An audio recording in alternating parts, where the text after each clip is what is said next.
하나님의 은혜와 평강과 사랑이 오늘 우리의 삶과 영혼에 충만하기를 주의 이름으로 축복합니다. 오늘 읽은 말씀은 셈의 족보입니다. 셈으로부터 아브라함까지 이어지는 족보이죠. 그런데 셈의 족보는 창세기 10장에 나왔던 족보입니다. 창세기 10장에 이미 족보를 기록했는데 11장에 또다시 기록한 이유가 무엇입니까? 그것도 바벨탑 사건 이후에 또다시 반복해서 셈의 족보를 기록한 이유가 무엇입니까? 바로 하나님의 구원 의지를 말씀하기 위해서입니다. 하나님은 사랑과 축복 속에서 사람을 창조하셨습니다. 그러나 죄는 사람을 하나님에게서 빼앗아갔습니다. 하나님으로부터 벗어나라고 계속해서 유혹하고 강제하는 것이 사탄이고 죄입니다. 그래서 죄는 사람에게 죽음을 맞게 하고 홍수의 심판과 바벨탑의 혼란을 겪게 합니다. 사람은 계속해서 죄에 이끌려 하나님을 떠나가고 있습니다. 그리고 심판을 받게 되지만 그 심판이 하나님의 뜻은 아니죠. 하나님은 하나님을 떠나는 사람을 심판하는 하나님이 아니라 하나님을 떠나는 사람들을 찾아다니시는 하나님입니다. 그래서 자신을 떠나가고 있는 사람을 부르시고 사랑하는 하나님의 백성들을 다시 하나님의 품에 안을 구원의 계획을 행하고 계십니다. 그 구원의 의지와 계획의 말씀이 바로 오늘 본문 속에 증거되고 있는 말씀입니다. 하나님은 우리를 부르시고 찾으십니다. 그래서 영원한 생명과 사랑과 평안 속에 우리를 두고 우리와 사랑을 나누기를 원하십니다. 그 뜻을 위해 하나님은 지금도 역사하고 계시죠. 오늘 말씀을 통해 우리를 부르시고 구원해 내시고자 하는 하나님의 뜻을 살펴보고 하나님 품 안에 거함으로 하나님의 평안과 사랑을 누릴 수 있는 주의 자녀 되시기를 주의 이름으로 축복합니다. 먼저 하나님은 심판 속에서도 남은 자를 보호하시는 하나님이십니다. 오늘 읽은 셈의 족보는 10장에 나오는 셈의 족보와 차이점이 있습니다. 먼저 10장에 나오는 셈의 족보는 셈의 여러 아들들에 관하여 기록하고 있습니다. 그 이유는 이들이 모두 민족과 족속을 이루었음을 보여주기 위함이죠.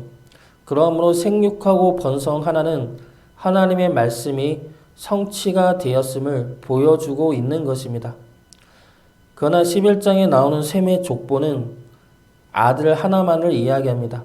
비교해서 보면 10장에서는 셈의 아들은 엘람과 아수르와 아르박삭과 룻과 아람이요라는 말씀이 나오죠. 그런데 11장에서는 셈은 아르박삿을 낳았고 아르박삿은 셀라를 낳았고 이런 식으로 기록하고 있습니다. 그 이유가 무엇입니까? 11장에 나오는 셈의 족보는 하나님의 남은 자들이기 때문입니다. 하나님이 보호하시고 지키심으로 하나님의 구원의 계획 안에 들어있는 남은 자들임을 말씀하고 있기 때문입니다.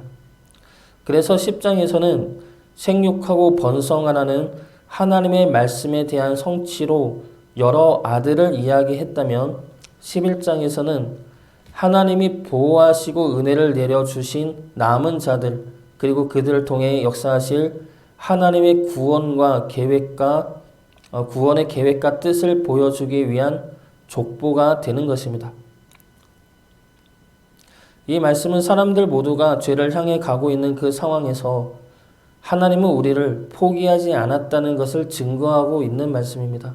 모두가 죄를 행하고 모두가 하나님을 잊어갈 때 하나님은 하나님의 사람 노아를 기억하시고 붙드시고 구원해 내십니다. 모든 사람들이 바벨탑을 지으면서 하나님을 대적하고 하나님과 같아지려 함으로 인해 모든 사람을 흩으실 때 하나님은 셈의 족보를 기억하셨다는 겁니다. 여러 민족들이 하나님으로부터 벗어나 모두가 제 갈 길로 나아갈 때 하나님은 셈의 족속만은 붙잡아 주셨다는 것이죠. 그러므로 그를 통해 모든 자들을 향한 구원을 계획하시고 역사해 나가십니다. 그러므로 셈의 족보는 우리를 향한 구원을 포기하지 않은 하나님의 은혜와 사랑을 증거하고 있는 말씀입니다. 하나님은 지금도 우리를 기억하고 계십니다. 지금도 우리를 남은 자들로 기억하시고 보호하시고 하나님의 은혜 가운데 지켜내고 계십니다. 우리의 모든 것들이 죄를 향해 가고 있고 우리 삶의 모든 것들이 무너지고 있는 것 같은 상황 속에 있다 할지라도 하나님은 우리를 기억하고 계십니다. 우리가 하나님의 자녀로 하나님의 뜻을 행할 수 없어 보인다 하더라도 하나님은 우리를 포기하지 않으십니다. 우리 스스로도 하나님의 백성 되기를 포기하는 그 순간에도 하나님은 우리를 포기하지 않으시죠. 절대 포기하지 않은 하나님이 우리를 붙잡고 생명과 구원과 회복의 길로 이끌어내십니다. 우리를 붙잡고 생명의 빛 가운데로 끌어내시는 주의 손에 이끌려 주의 영광을 입으며 은혜를 누리며 살아가는 주의 백성 되기를 주의 이름으로 축복합니다. 두 번째로 하나님은 하나님의 때의 역사에 나아가십니다. 셈의 족보를 보면 셈으로부터 아브라함까지가 10대입니다. 10대 손이라는 것은 중요한 의미를 지니죠.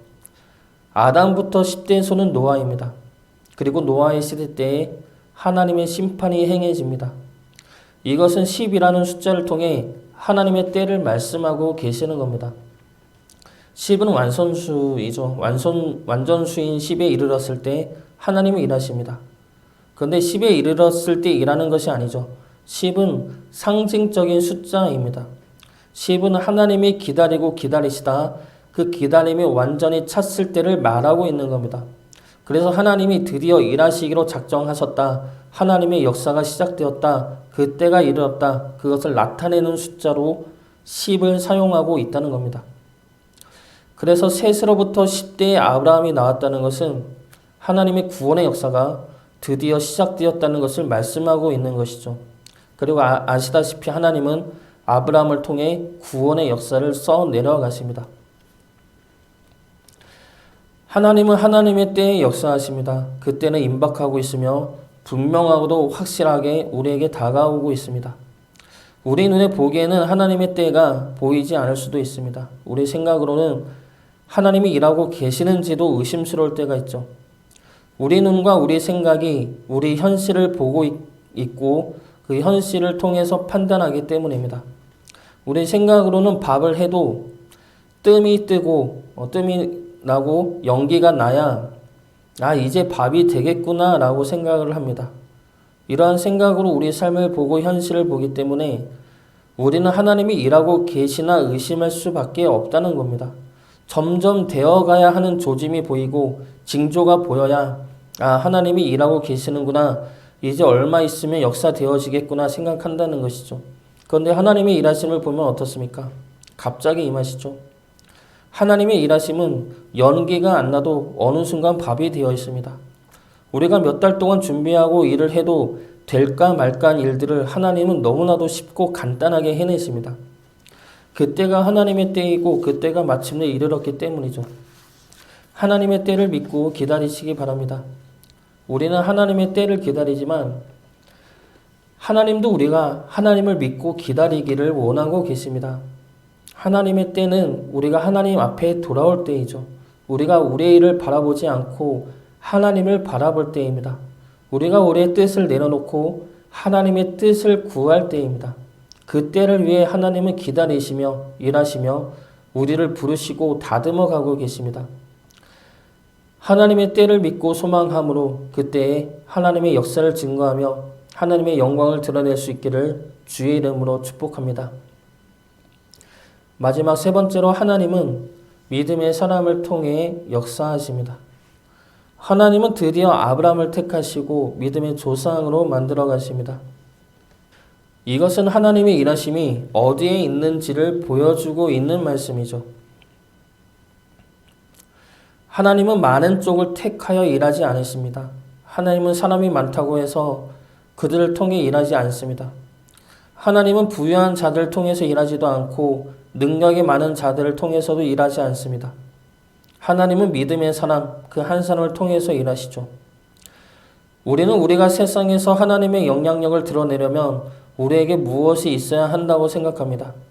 교회가 돈이 많아서 여러 사업을 해야만 교회가 부흥할 수 있다 생각하죠. 교회에 여러 이적들, 치유의 이적이 일어나고 예언의 은사들이 일어나면 복음이 흘러갈 수 있다 생각합니다. 우리 교회에 세상적으로 성공한 사람들이 많으면, 박사들이 많으면 교회가 성장할 것이라 생각합니다. 그러나 이러한 생각은 하나님의 일하심과는 반대되는 생각들이죠. 여러 사업을 하고 여러 이적들이 일어나고 교인들에게 큰 축복이 임하면 교회가 성장할 수도 있습니다. 그러나 그것이 본이 될 수는 없습니다. 그것은 교회의 본질이 될 수도 없고 그것들로 교회의 성장을 이루려 해서도 안 됩니다. 교회의 부흥은 믿음의 사람을 통해서 일어나는 것이죠. 여러 민족들 중에서 여러 사람들 중에서 하나님은 아브람 하나를 택하십니다. 그리고 아브람을 믿음의 사람으로 만들어내십니다. 그리고 아브라함이라는 믿음의 사람 하나를 통해 모든 이들의 구원을 이뤄내십니다. 우리 역시 마찬가지이죠. 우리에게 물질이 있어야, 우리가 유명해져야, 우리에게 능력들이 있어야 하나님의 구원과 복음과 축복이 흘러갈 수 있는 것이 아닙니다. 그것들이 있어야 하나님이 우리를 사용하는 것도 아니죠. 우리에게 있어야 할 것은 하나님을 향한 믿음입니다. 하나님을 향한 사랑 하나이죠. 우리가 하나님을 사랑하고 하나님이 우리를 구원하시고 이끄신다는 그 믿음을 붙든다면 하나님은 우리의 그 믿음과 사랑을 통해 역사하십니다.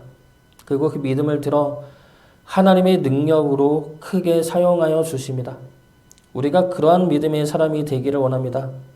하나님이 찾으시는 믿음의 한 사람이 되어 우리를 통해 주의 크신 구원의 능력과 생명의 은혜가 흘러가기를, 그렇게 쓰임받는 자가 되기를 주의 이름으로 축복합니다.